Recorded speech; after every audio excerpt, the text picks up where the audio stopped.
Hospital Policlínico La Rosaleda, centro de referencia de la sanidad privada en Galicia desde hace más de 5 décadas. La Rosaleda cuenta con el mejor y más completo cuadro médico. Actualmente está formado por casi un centenar de facultativos altamente cualificados que cubren prácticamente todas las especialidades médicas. Además, dispone de unidades específicas totalmente punteras, como la unidad del sueño, antitabaco, neurología cognitiva, neurofisiología. El hospital está dotado asimismo con la tecnología más avanzada, ofreciendo a sus pacientes las máximas prestaciones sanitarias con los más vanguardistas medios de diagnóstico, quirúrgicos y asistenciales.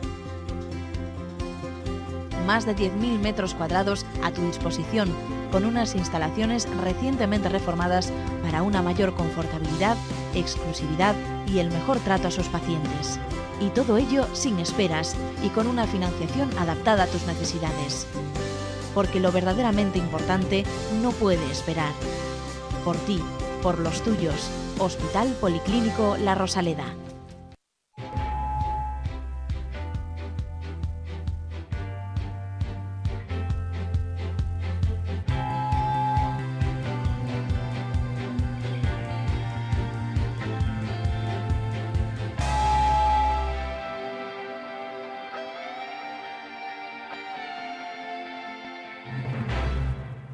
Hola, bienvenidos. Una semanita más en Falando de Saúde, aquí en la televisión del Correo Gallego en Santiago de Compostela, desde donde le damos la más cordial bienvenida por acompañarnos una semanita más. ¿Y qué le vamos a contar hoy? Bueno, eso se lo vamos a preguntar como siempre después de darle la bienvenida a María Almodóvar, mi querida compañera. Hola María, bienvenida. Hola Ignacio, gracias, una semana más. Y puesto que ya estás aquí, eso, ¿de qué vamos a hablar hoy? Pues hoy en Falando de Saúde, entrevista nuevamente con un catedrático de oftalmología de La Esperanza del Grupo La Rosaleda. A continuación, los espectadores formulan sus preguntas sobre enfermedades de los ojos. La palabra de esta semana y que explicará el doctor Balboa es anuria. Y por último, veremos unos consejos con la doctora Silvia Rodríguez, coordinadora de la unidad de chequeos de La Rosaleda. Pues ya ven, variadito, variadito. Y como nos fue bien la primera vez que le invitamos ya hace algunas semanas a un especialista catedrático de oftalmología para hablar de aquello de los ojos, y además se dejó convencer para volver, abusamos de su amabilidad y empezamos dándole la bienvenida otra vez. El doctor Francisco Gómez Ulla. Don Francisco, bienvenido. Muchas gracias. Ya te advertí la otra vez que como te dejaras íbamos a abusar de ti. Y claro, es más fácil que una tonta, ¿verdad? Aquí le tenemos de nuevo. El doctor Gómez Ulla, catedrático de la Universidad de Santiago de Compostela, de oftalmología naturalmente, y bueno, gran especialista en esto de los ojos, que además dirige el Instituto de Oftalmología Gómez Ulla, donde ustedes le pueden encontrar cuando quieran, y al cual le vamos a plantear hoy un tema, yo creo que grave. Grave porque si no se trata adecuadamente puede conllevar algo que realmente dificulta, por no decir estropea totalmente la calidad de vida. Puede llevar a la ceguera. Y estamos hablando de la retinopatía, pero no solo de la retinopatía, sino una muy concreta, que es la retinopatía diabética. Y dirán ustedes, ¿y eso qué es? Pues lo mismo digo yo. Doctor Gómez Ulla, ¿eso qué es la retinopatía diabética? Pues como su mismo nombre indica, es la afectación de la retina como consecuencia de una enfermedad general, una enfermedad metabólica que es la diabetes. Esa es lo que es la retinopatía diabética. Y antes, Ignacio, has dicho una cosa muy importante, la importancia de esta enfermedad. Es fundamental. Y es fundamental porque es la primera causa de ceguera legal en el mundo desarrollado. Es importantísimo esto. Hay muchísima gente que se queda ciega como consecuencia de esta enfermedad y además es una ceguera evitable. Quiere decir que nosotros podemos evitar que una persona se quede ciega. Lo que pasa es que la persona tiene que poner algo de su parte, entre otras cosas llegar a tiempo. Claro. Entonces, ahí en ese esquema, los que quería enseñar otra vez, lo que vimos hace unas semanas, pues un globo ocular y la parte posterior del ojo está la retina. La retina es el tejido sensible de las 3 capas que constituye el contenido, la pared ocular, retina, coroides y esclera. La retina es la más sensible y además es la parte de la retina, es la parte del ojo que permite transformar la luz que llega a través del cristalino que vimos el otro día y de la córnea en un impulso nervioso. Es un nombre se llama fototransducción, un nombre muy técnico, que mejor no lo utilicemos muchas veces. Y ese impulso nervioso viaja por el cerebro y una vez más se ve en nuestro cerebro, y el cerebro interpreta la luz como una imagen, el impulso nervioso. ¿Qué pasa? Que si nuestra retina funciona mal, y sobre todo si la parte central de la retina, que es una parte muy pequeñita en donde se forman las imágenes, que es la mácula, funciona mal, pues vamos a ver muy mal. Por eso tenemos que cuidarlo. Fíjense que en esa fotocomposición, la retina, el ojo es una concavidad, por lo tanto, para poder ver toda la extensión de la retina, desde el polo posterior hasta la parte más cercana al cristalino, tenemos que hacer diferentes fotografías y montar una especie de mapamundi. Sí. Y ahí podemos ver una zona central, que es un disco, que es el nervio óptico, es decir, por donde sale la información para el cerebro, un punto rojo, que es la mácula, la zona de máxima visión. Podemos decir que es el ojo del ojo. Es la zona por la que vemos los detalles, las cosas finas. Cuando yo os estoy mirando a vosotros, lo estoy haciendo con mi mácula. El resto de la retina, lo que me permite relacionarme. Yo ahora estoy viendo a María y te estoy viendo a ti, pero para verte bien tengo que enfocar. Si no, veo lo que está a su alrededor. Entonces, eso es lo que es la retina. Y el resto son los vasos, las arterias y las venas. Que son las que se afectan por la diabetes. Que son, efectivamente, las que se afectan por la diabetes. ¿Cómo se nota que eres médico? Hombre, algo de vasos me hicieron estudiar y algunos hasta repararlos. Sí, efectivamente. Y, doctor, ¿cuál es la sintomatología de un paciente que sufre retinopatía diabética? Bueno, pues te agradezco esta pregunta, María, porque es muy importante. ¿Por qué motivo? Porque la sintomatología puede ser nada, porque hay lesiones en la retina, pero como todavía no se ha afectado la mácula, el paciente ve bien, y esto es lo grave. Por eso son importantes las revisiones periódicas. O pueden ser ya muchos otros síntomas, como son la disminución visual. El paciente empieza a ver mal. Como es la sensación, bueno, la visión de las líneas torcidas. En vez de ver el poste de la luz cuando vamos por la carretera recto, lo ve torcido. Ojo, esto no solamente es un problema de retinopatía diabética, lo es de cualquier enfermedad que afecte a la mácula. Esto es importante decirlo, pero también es importante que el enfermo diabético sepa que una alteración en la visión de las formas, ver las líneas torcidas en vez de rectas, o ver zonas de un texto que estás leyendo que de repente desaparecen y no ves todas las letras, esto es un síntoma de enfermedad macular. Si encima es diabético, las posibilidades de tenerlo son muchas. Y la otra es pues una pérdida brusca de visión por una hemorragia en el interior del ojo. Francisco, y tú comentabas antes la importancia de la diabetes, porque al tratarla adecuadamente se consigue evitar la retinopatía diabética. Pero ¿cuál es la frecuencia, la incidencia de la retinopatía diabética en la población en general? Bueno, en España, para que te hagas una idea, hay 5 millones de personas que son diabéticas. Y 1 millón padecen problemas en la retina. ¿Son 20%? Un 20%. Padece el problema, evidentemente no cuando aparece la enfermedad, pero sí a medida que la enfermedad evoluciona. También es variable dependiendo que sea un diabético tipo 1 o tipo 2. Generalmente el diabético tipo 1 lo que va a tener es que los síntomas aparecen casi al mismo tiempo que se diagnostica la enfermedad, porque debuta rápido, ¿no? Pero la diabetes tipo 2, a veces los síntomas aparecen mucho después y el enfermo ya tiene la enfermedad. Entonces eso es importante tenerlo en cuenta. Y hay 2 tipos de afectación de la retina por la diabetes. Si no te importa, deja una anterior, esa de aquí, esa la anterior, Ignacio, esa, perfecto. Hay una forma que es, vamos a llamarle más benigna, aunque afecta a la visión, que es el edema macular diabético. Luego hablaremos de él. Ahí en el centro, cerca de la mácula, se ven unos puntitos amarillos que corresponden a edema en la mácula. Y la otra forma, que es la más grave, es la retinopatía diabética proliferativa. Aquí ya se pueden ver que se producen hemorragias. El enfermo ve mal. ¿Qué es lo que ve? Pues manchas en el centro de la visión, que se mueven incluso. Puede ser un síntoma de una enfermedad grave. Entonces, la retinopatía diabética proliferante, que se llama así, ¿por qué? Porque, y tú lo has comentado antes, porque se crean nuevos vasos, esos vasos no son normales y sangran. Y al sangrar se producen hemorragias, y si no cortamos esta evolución, el paciente va a tener una pérdida severa de visión, una pérdida muy grave, incluso puede llegar a la pérdida definitiva de la visión. Y por lo tanto es muy importante esto. Antes comentaba que esta retinopatía diabética se puede prevenir. ¿Existen además varios tipos? Sí, era lo que estaba comentando. Sí. Hay una forma que es la retinopatía diabética moderada, hay varias formas, leve, moderada y severa. Y hay una forma muy grave que es la retinopatía diabética proliferativa.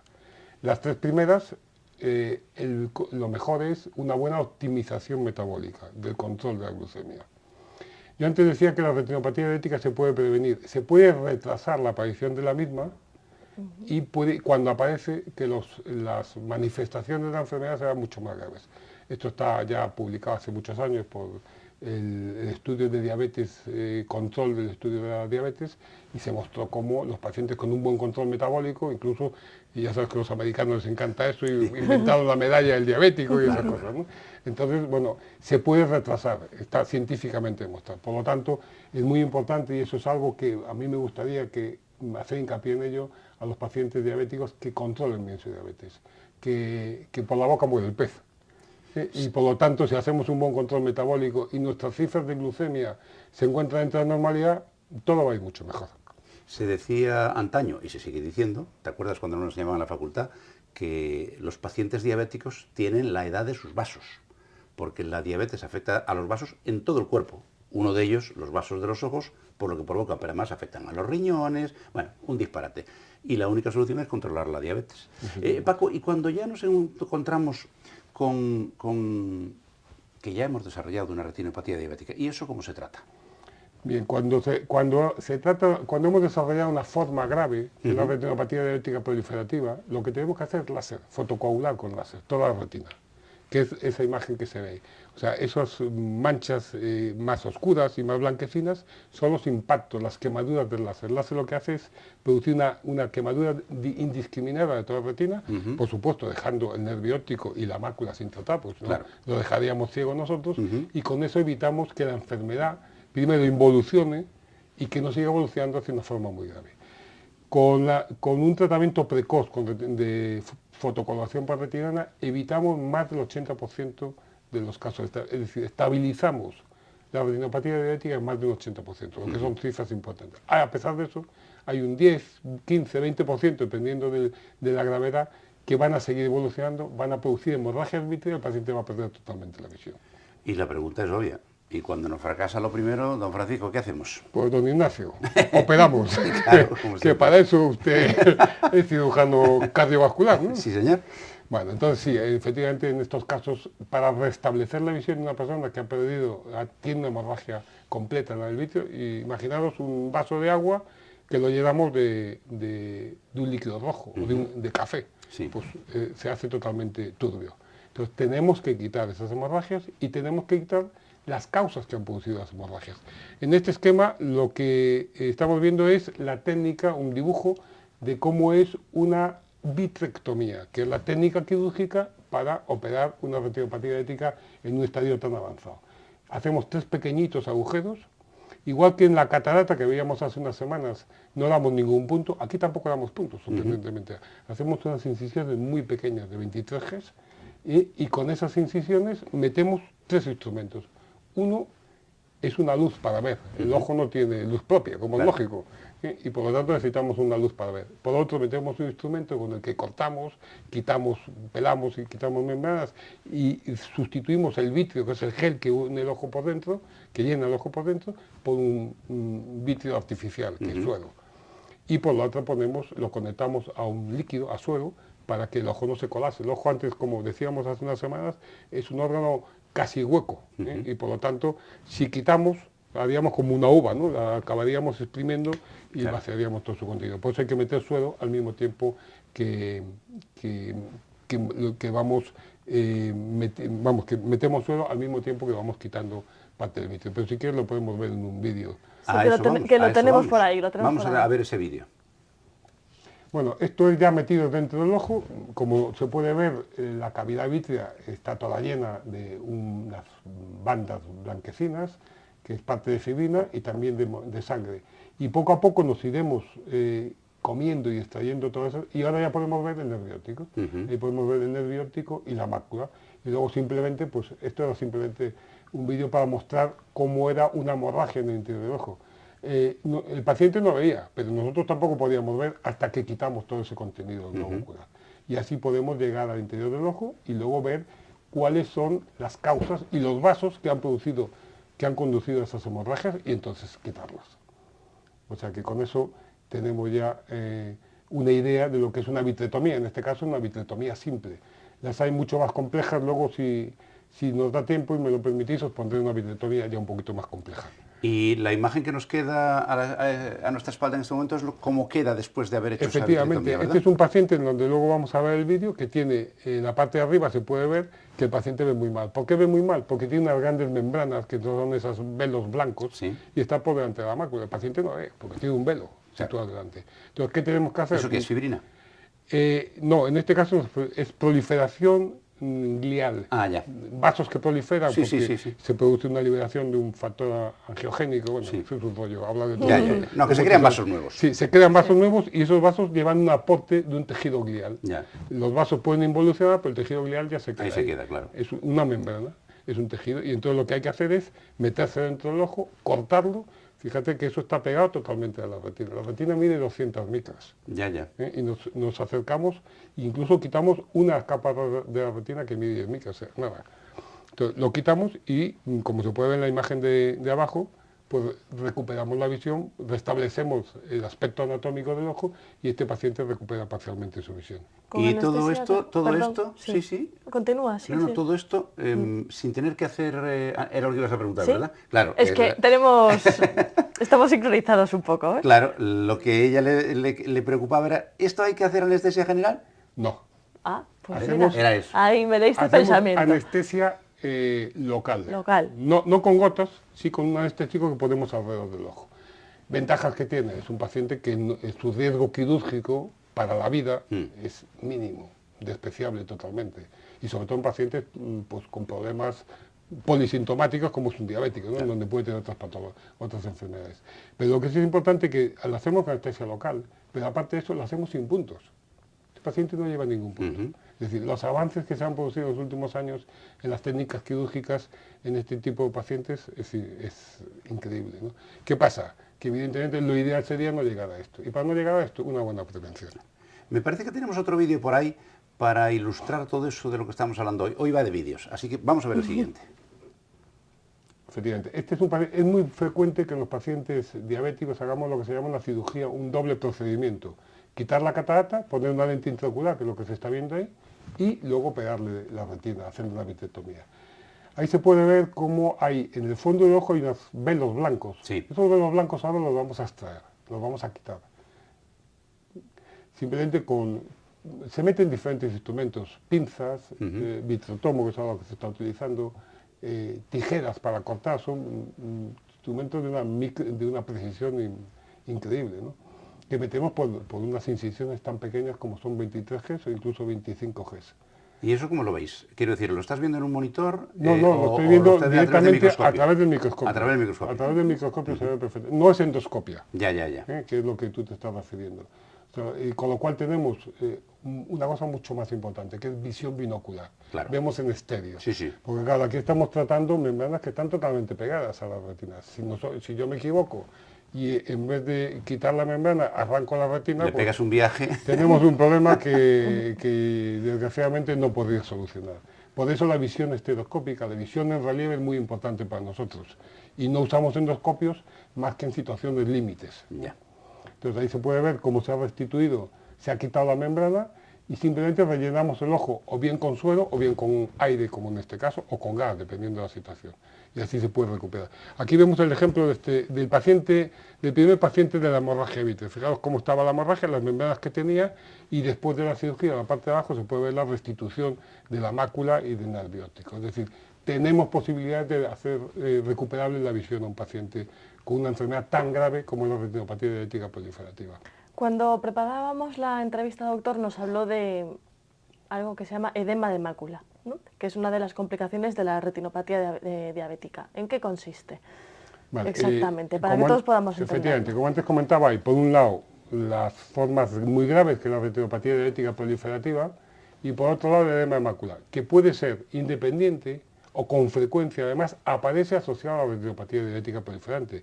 Es decir, el 70% de las formas proliferantes además tienen edema de mácula. Hoy en día el edema de mácula es uno de los problemas más difíciles de resolver.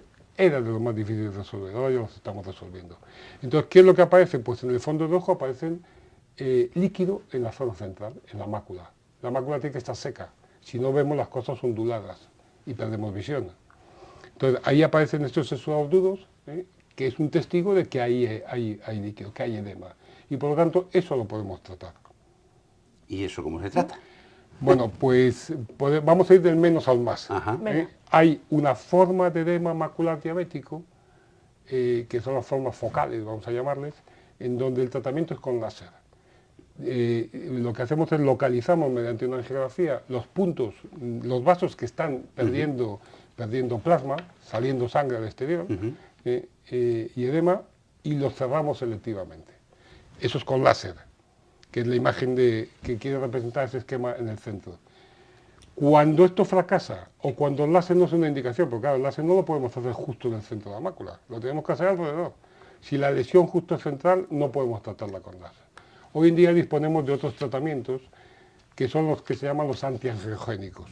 O sea, ¿por qué se produce el edema? Por muchos motivos, pero entre otras cosas porque hay una sobreexpresión, es decir, una mayor representación de factores angiogénicos en el ojo, que como sabes tú muy bien, producen vasos nuevos y además tiene una capacidad de producir edema, aumenta la permeabilidad de los vasos normales. Entonces, ¿qué es lo que hacemos hoy en día? Los tratamos con unos fármacos que inyectamos dentro del ojo, que son fármacos antiangiogénicos, que disminuyen la permeabilidad y restablecen las barreras normales y naturales, que es lo que esa imagen estamos viendo. Fijaros que la importancia que es hoy en día los antiangiogénicos en este momento, es decir, el mecanismo, y luego si tenemos tiempo veremos un vídeo, de poner una inyección dentro del ojo, que es lo que ponemos los antiangiogénicos, es hoy en día el acto más frecuente en un servicio de retina. Y fijaros que el 25% de todas las consultas oftalmológicas diarias de cualquier servicio de oftalmología son por problemas propios de la retina. O sea, estamos hablando de un volumen de cifras enorme en este momento. Es decir, nosotros ponemos al día más de 25 o 30 inyecciones de antiangiogénicos. Precisamente porque no solamente se ponen para el edema macular diabético, se ponen para el edema y para otra serie de patologías. Y Francisco, ¿cómo un paciente sabe que está desarrollando un edema macular? Bueno, ¿cómo lo sabe el paciente? Bueno, no es que lo sepa, no, pero los síntomas que va a notar Exacto. Va a ser lo que antes comentaba, ¿no? Disminución de agudeza visual, alteración en la visión de las formas, fundamentalmente. Es decir, empezar a ver las líneas rectas, en fin, todo lo que antes comentaba. La segunda pregunta es, ¿cómo sabemos nosotros que un paciente... Bueno, esto es una imagen y ahora volveré a ella. Esto es un paciente tratado con láser. Es un edema macular arriba, con esos manchas blancas que son exudados, y como después del láser, pues los exudados desaparecen. Es decir, que pudimos solucionar el problema con láser. Y volviendo ya a tu pregunta concreta, ¿cómo podemos los médicos hacer el diagnóstico? Pues bueno, muchas veces o simplemente con la simple exploración lo podemos ver. Pero como realmente lo vemos muy bien, y hoy es fundamental, y yo siempre digo lo mismo, lo digo hace muchos años, el primer OCT que hubo en España lo tuve yo. Y yo le decía en ese momento que el OCT era el oftalmoscopio del oftalmólogo moderno. Estamos acostumbrados a aquellos oftalmoscopios de película, ¿no? Hoy en día, de mirar, seguimos mirando, sí. Pero lo importante es esto, porque el OCT es una prueba que en un minuto nos permite hacer un perfil de la retina, que es lo que se ve. El OCT es la imagen que está arriba, es un aparato pequeño, pero abajo podemos ver cómo el perfil de la retina, esto es una retina en una persona normal, hay una depresión. Esa depresión es la fobia, lo que tenemos todos. Pero esa depresión, cuando hay un edema, la perdemos. Claro.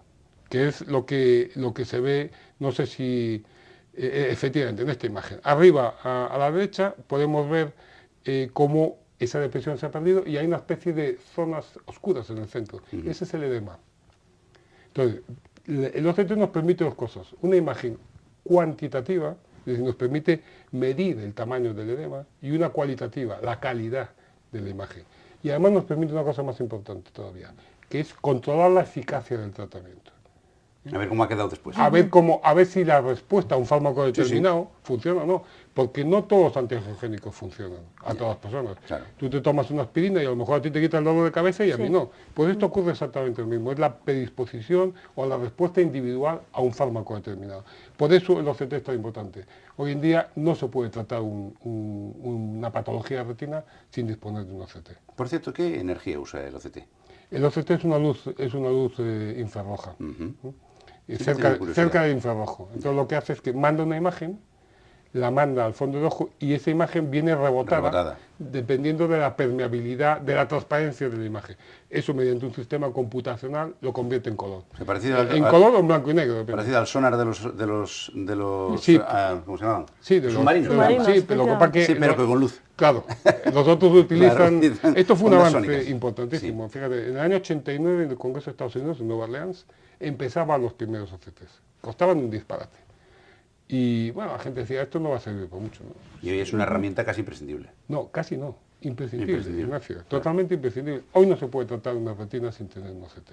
¿Y si la fotocoagulación con láser fracasa en lo que es en el edema macular o no es el tratamiento más indicado, tenemos alguna otra alternativa? Tenemos una alternativa importante, que es la utilización de antiangiogénicos, lo que antes comentaba. Sí. Es decir, meter un fármaco que lo que hace es bloquear ese crecimiento, esos factores de crecimiento endotelio vascular, que es el antiangiogénico, lo bloquea para que no siga produciendo alteración en la permeabilidad de los vasos. Entonces, eso lo hacemos muy frecuentemente, lo hacemos en oclusiones venosas, en trombosis, lo hacemos en diabetes, en DMA y en otras muchas patologías. Entonces, cuando fracasa lo vamos a inyectar. ¿Qué pasa? Que la inyección es repetida, o sea, no nos llega una sola inyección, la tenemos que inyectar mensualmente. Y eso es lo que hace que el volumen de inyecciones y de tratamientos que hacemos mensualmente pues sean enormes. Un paciente tenemos que tratar una vez al mes, a lo mejor 3 meses seguidos como mínimo. Y eso hace que nuestras consultas pues sean una bola de nieve, cada vez es mayor y tenemos que tener la suficiente capacidad de gestión para ser capaces de gestionar bien esa avalancha de tratamientos y de pacientes que nos vienen como consecuencia de ello. Pero efectivamente nosotros tenemos que velar por la visión de nuestros pacientes, eso está clarísimo. Está claro. Pero si queréis podemos ver un vídeo. Sí, tenemos otro vídeo, ¿verdad? Sí, en el que, Ignacio, yo creo que deberías advertir que da un poco de impresión, ¿no? Pues mire, lo que sea muy sensible es que cierren los ojos o miren para otro lado, pero esto es lo que hay, vamos a verlo. No es para tanto, no es para tanto. Esto es en tiempo real, o sea, no está editado el vídeo, ¿eh? El paciente está moviendo los ojos, como se puede ver, se pone una sustancia betaline, que es un antiséptico, porque unos riesgos es una infección, por eso hay que tratarlo bien.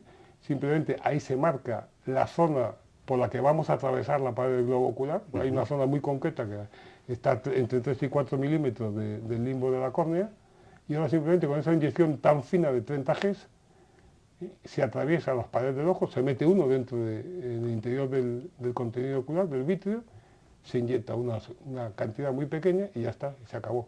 Y esto lo repetimos todos los días, muchas veces al día. La verdad es que no parece una cosa tan grave. No. Lo que pasa es que como a María le molesta mucho que le toquen el ojo... Sí. Y no es doloroso, en general no duele. Vamos, a mí sí me lo tienen que hacer, salgo corriendo, pero evidentemente no es doloroso y los pacientes lo aceptan muy bien. Y aquella persona que realmente nota mejoría visual viene pidiéndolo. Claro. Porque realmente es un avance muy importante. María, ¿tenemos más preguntas que no sean nuestras? Pues sí, las tenemos.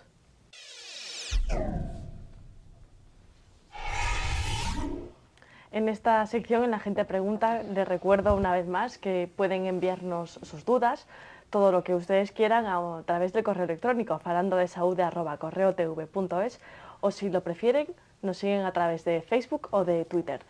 Doctor, comenzamos con la primera pregunta. Muy bien, María. Josefa, de Santiago, dice: doctor, soy diabética y me da miedo quedarme ciega en algún momento, ¿qué puedo hacer? Ya lo hemos estado hablando. Sí, yo creo que sí. Vamos a ver, cuidarse.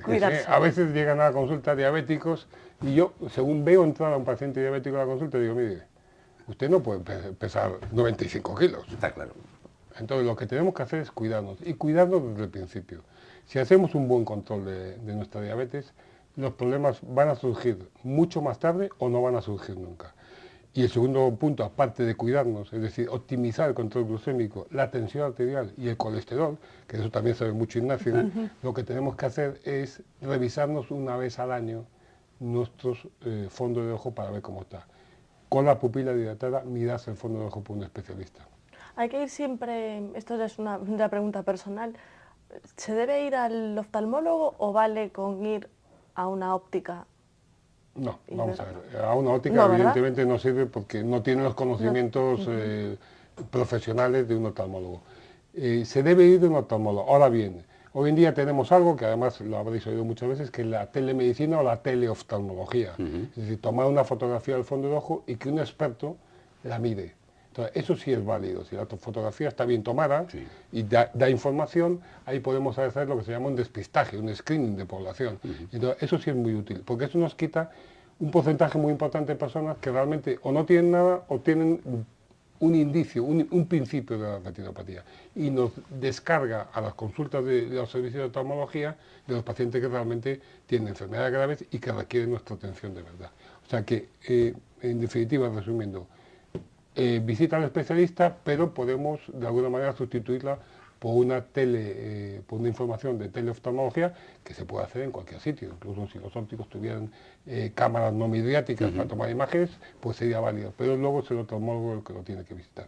De todas formas, si os interesa y como información, una de las cosas que estamos haciendo es un sistema de automatización, o sea, mediante un sistema computarizado de imagen, lo que estamos intentando es discriminar lo que es normal de lo que no lo es. Y con eso quitamos un grupo de población muy importante.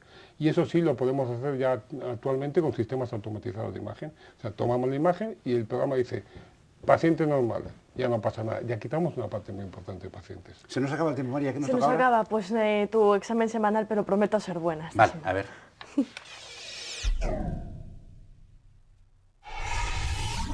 A ver, que aquí además creo que te vas a poder lucir con la etimología, que a ti te gusta decir de dónde vienen las palabras, y que está muy bien, por cierto. Anuria. Anuria, a ver, es muy facilito. Ya saben ustedes que lo hemos comentado aquí más de una vez. Cuando usted le pone a una palabra la letra A delante, significa que carece de. Entonces, anuria, al igual que anemia es falta de sangre, o anoxia, por ejemplo, que es falta de oxígeno, pues anuria es falta de orina. Cuando se orina en 24 horas por debajo de 100 centímetros cúbicos, se considera que una persona está en anuria. Por tanto, no hay pis. No hay pis. Y eso puede ocurrir por varias cosas.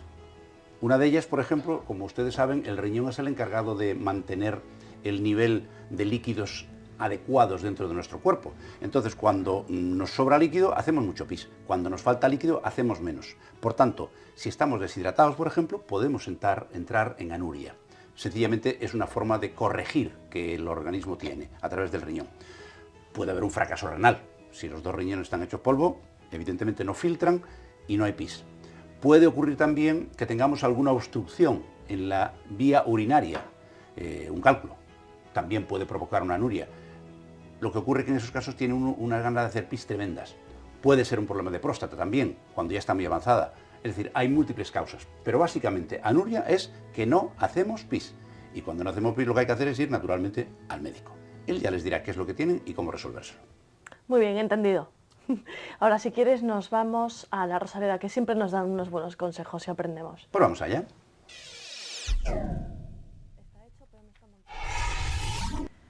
Estamos en la unidad de chequeos del Hospital Policlínico La Rosaleda con su coordinadora, con la doctora Silvia Rodríguez. ¿Qué tal, Silvia? Muy bien, María, encantada. Encantada yo. Y estamos además, bueno, vamos a aprender un montón de cositas hoy, como todas las semanas, y es que a veces estamos tomando medicamentos, nos vamos luego a tomar el sol, pero no digo de tumbarnos en la arena o en una piscina, no, simplemente con sentarnos en una terraza, pues podemos ser un poco sensibles, ¿no? Y sufrir algún que otro daño. ¿Qué ocurre con el sol y la toma de medicamentos, doctora? Bueno, efectivamente es algo que la verdad que se habla poco de ello y es algo de lo que debería hablarse más. Me explico.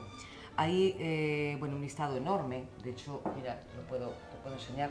Todo estas son medicamentos que son fotosensibilizantes. ¿Esto qué quiere decir?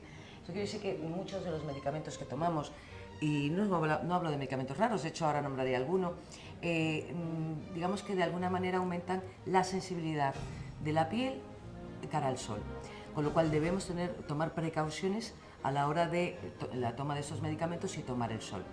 Estas reacciones de fotosensibilización pueden llegar a ser incluso graves, es decir, no hablamos de es que me voy a quemar antes si estoy tomando tal, no, son reacciones que pueden llegar a ser potencialmente graves e incluso mortales, con lo cual fundamental. Y fíjate, el listado ya ves es enorme, pero es que en ellos sí hay medicamentos raros, que es raro que tomemos, pero en ellos está el ibuprofeno. Algo que...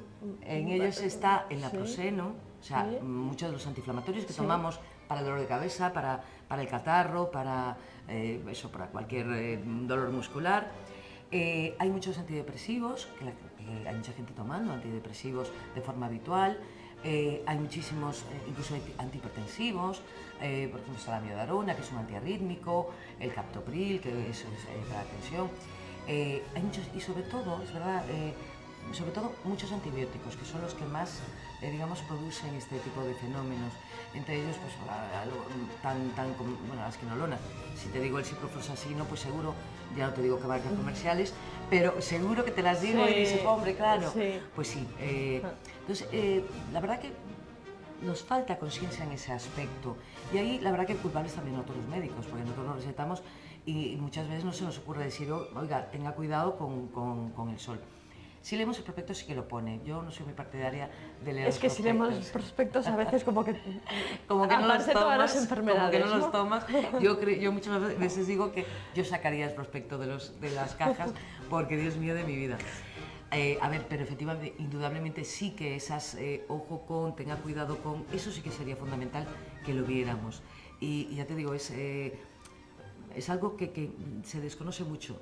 Tanto que incluso a veces tratamos a pacientes de quemaduras solares que realmente no son tales, sino que es hipersensibilización debido al medicamento. ¿Y qué hay que hacer en esos casos? Si, por ejemplo, sabemos que nos vamos a tomar un ibuprofeno, ¿nos protegemos más? Protegernos más, evitar estar directamente... ¿Tomar un café en una terraza? Pues no, posiblemente no, pero sí, muy importante. Y ahora que hablamos de los antibióticos, aprovecho el tal para comentar. Fíjate, me quiero insistir, creo que lo hemos hecho muchas veces, fundamental, las viriasis, las gripes, los catarros, no lo curan los antibióticos. Con lo cual no pongamos al médico contra la espada y la pared de a mí si no me da un antibiótico, porque no. Y el que cae en esa trampa, lo único que hace es crear más resistencias a los antibióticos en casos en los que no son necesarios. Claro, y que cuando esté enfermo de verdad, pues a lo mejor ese antibiótico no le haga el suficiente efecto. Y que incluso no es que no le haga efecto, sino que no le va a servir nunca más. Entonces, importante. Pues ya saben, hagan caso a la doctora Rodríguez y a sus consejos. Ella sí que sabe. Y se nos acaba el tiempo. Ya han visto ustedes que hoy hemos barrido casi todo el espectro de cosas que nos pueden pasar. Naturalmente haciendo mucho hincapié en el tema de nuestros ojos, por lo cual, una vez más, le damos las gracias a nuestro invitado de hoy, el doctor Francisco Gómez Ulla. Don Francisco, muchísimas gracias una vez más. Muchas gracias, don Ignacio, y muchas gracias, María. Gracias. Pero esto no queda así, esto es de hincha. ¿Tú vas a volver? No lo sé. María, una semana más, muchísimas gracias por tu incomparable e impagable ayuda. Muchísimas gracias a ti, que aprendo un montón. Y sí, pero no de mí, desde los invitados. De todos. Y a ustedes, queridos telespectadores, muchísimas gracias por acompañarnos, por sernos tan leales, por aguantarnos una semana tras otra y pedirles, si les parece bien, que nos acompañen de nuevo la próxima semana, que aquí estaremos para contarles más cosas que les ayuden a vivir más y mejor. Hasta entonces, ya saben, el mejor de mis deseos, salud y suerte.